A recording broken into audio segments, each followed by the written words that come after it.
Welcome back to Urban Regenerative Gardening, where I show you how to garden without buying fertilizers, pesticides, how to seed save, how to make compost. It's a really nice day.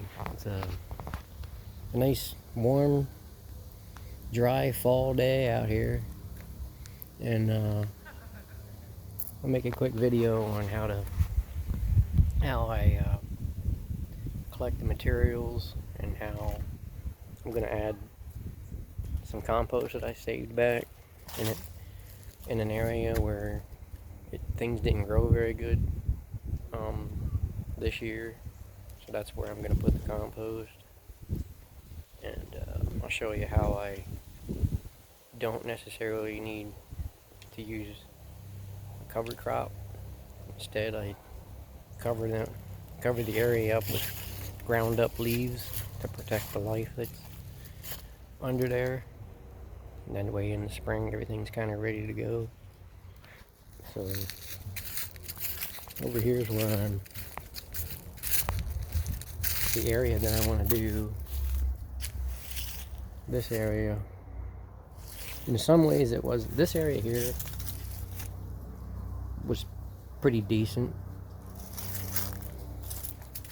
with as far as production goes. I got some nice heads of cabbage out of there, some celery, got this huge rutabaga growing.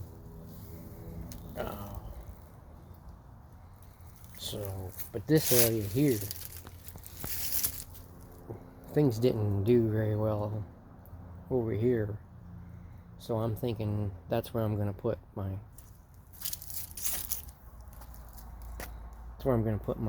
soil that I got saved back.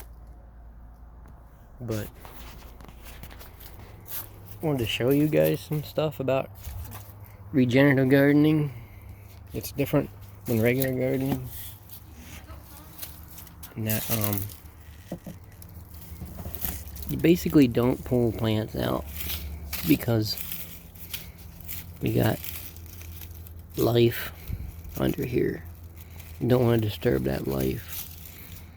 Even these weeds and stuff, it's not necessarily a problem because it's all supporting the life under there. So just take and cut it off like that. And even this scraggly stuff here, this is my dill patch. Dill just keeps coming back here every year. But if I want to put other stuff in here, all I do is just cut the dill back and plant other stuff in here. Here's a little dill plant right here. And if I want dill, I just come out and use the dill. Anybody wants fresh dill at work or whatever? See, this guy didn't do anything here. Been there all year, I think. So some stuff, this area was hit and miss here. But anyway, that's that part of it. I'm just cleaning up and getting ready to add the compost. These are my timers. I'm putting my timers away.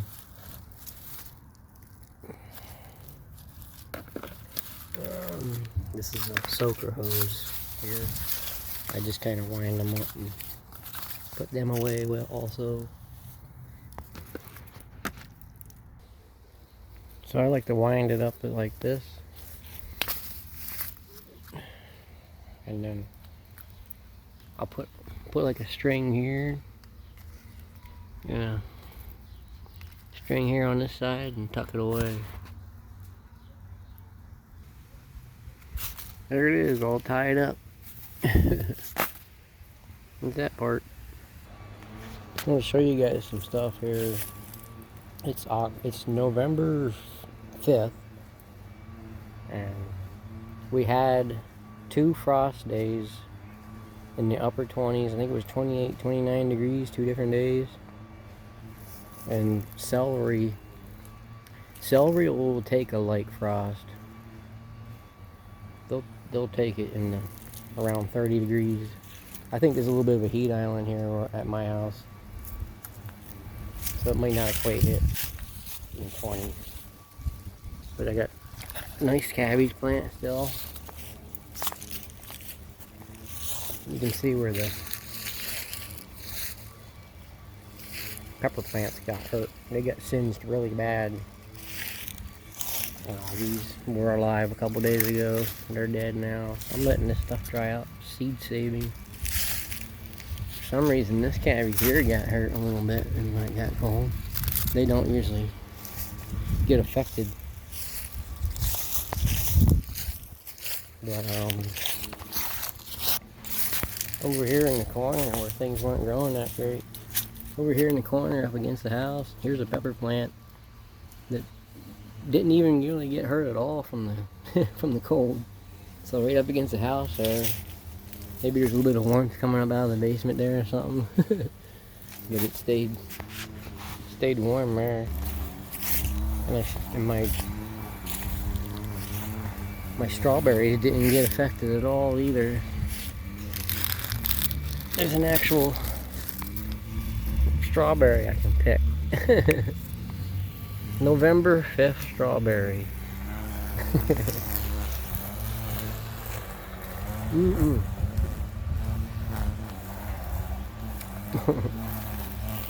Good stuff. I got some more celery here that didn't get hurt. There's a really healthy looking celery there.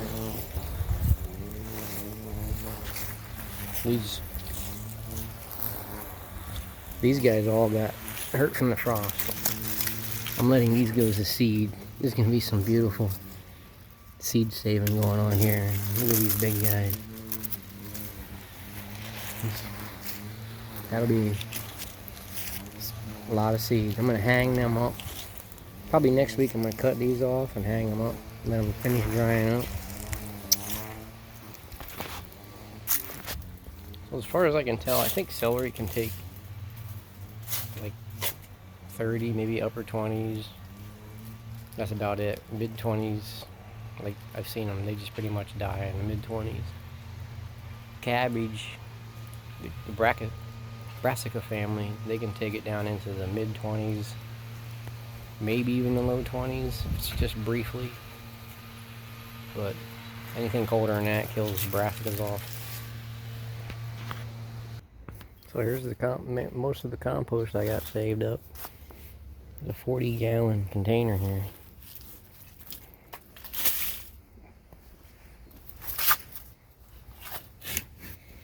This should go a long ways toward filling this area up.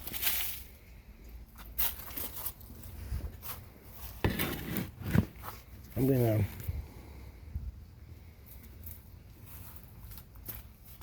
put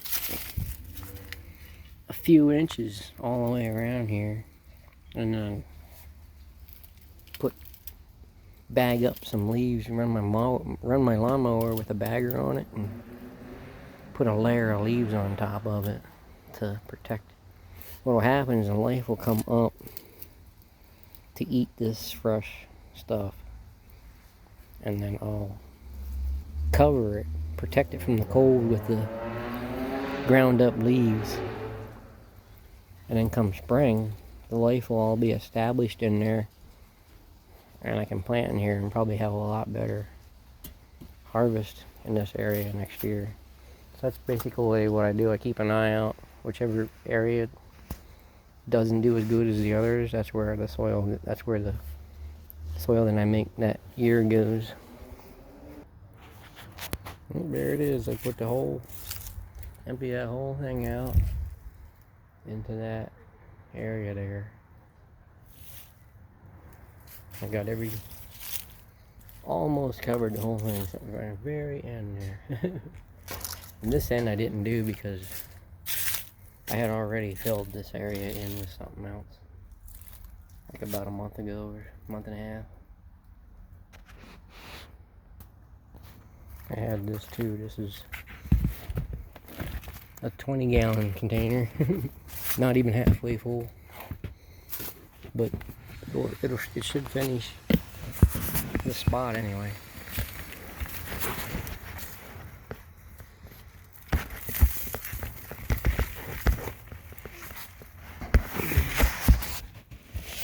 A couple of these things I left in here because there's a little bit of a cabbage there, so, and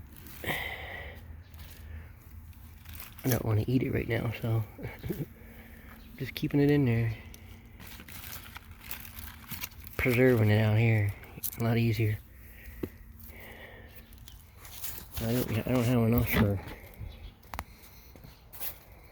do this area, but I'll spread it out in here anyway.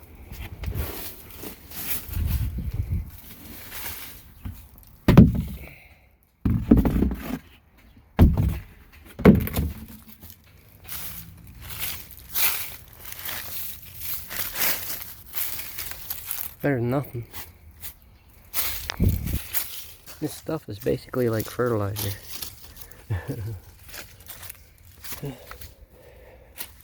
Wish I had a little more. When you look at all that and you think, boy, that's really going to go a long ways, and it never goes as long as you it never goes as far as you think it's going to go. But it's pretty good though. I'll take it. The way I look at it is this area looks a lot better than it did a couple hours ago. I just took stuff to the recycling bin, and this was, somebody put this on the side because it wouldn't fit in the recycling area, and I was like, I'll take it. It looks kind of like my 20-gallon jugs, but it might be a little bigger. It's really dirty, but I'll just clean it out come springtime or whatever. And you put it side by side. It's pretty similar. It's probably 20 gallons. We got these little containers at Dollar Tree. I'm thinking about using to store my potatoes in. $1 container. $1.25 container.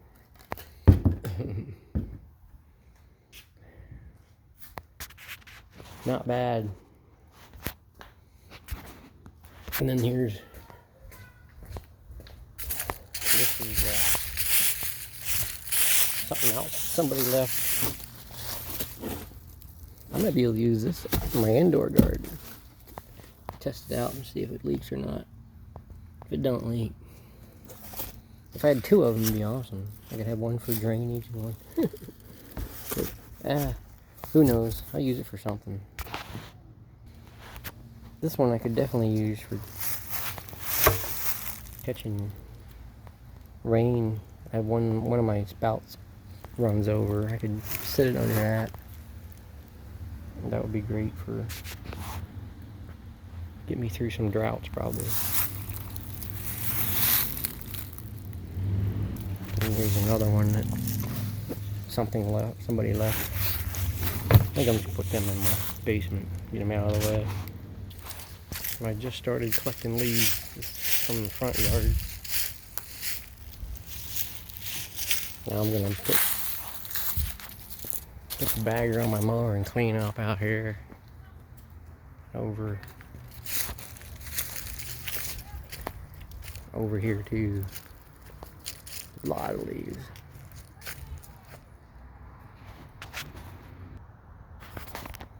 Alright, here's, I put the cover, winter cover over ground up leaves.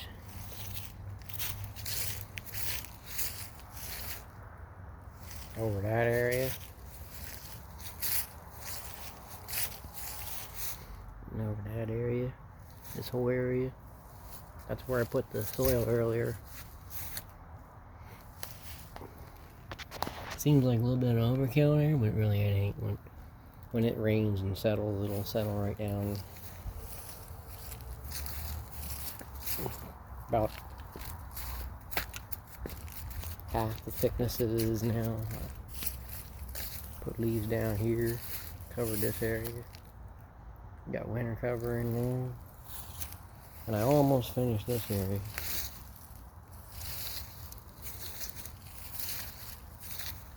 I ran out of time. Time for me to get my lunches around for work. So I basically cleaned my yard up and covered about half of the garden. That's it for this video, guys. Thanks for watching all the way through. Have any questions? Go ahead and leave them in the comments. See you on the next video.